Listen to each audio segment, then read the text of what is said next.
বিড়ি সিগারেট বিক্রি সম্পর্কে ইসলাম কি বলে? যে জিনিস খাওয়া হারাম সেটা বেচাও কি হারাম, যেটা খাওয়া মাকরুহে তাহরিমি সেটা বেচাও মাকরুহে তাহরিমি।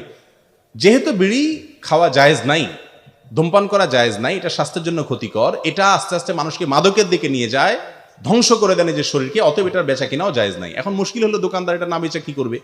যদি হিম্মত থাকে বেচবেন না, লেখা দিবেন এই আইটেম আমি বেশি না, কিছু কাস্টমার কমে যাবে, এটা হবে সবচেয়ে উত্তম। যদি এটা না পারেন তো বিড়ির বিক্রয়ের টাকাটা আলাদা একটা ডিব্বায় রাখবেন, ওটা খাইবেন না, দান সৎকার করে দিবেন। কথা কি বুঝাতে পারছি?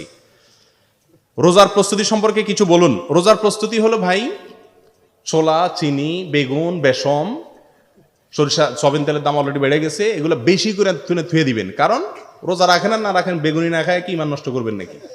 অতএব দমসে কিনবেন। এ হলো আমাদের রোজার প্রস্তুতি, তাই না? আমাদের দেশে মিডিয়াগুলোর রোজার প্রস্তুতি হলো সিনেমা তৈরি। ঈদের প্রথম দিন জাহান্নামে যাওয়ার এই রাস্তা, ঈদের দ্বিতীয় দিন জাহান্নামে যাওয়ার এই রাস্তা।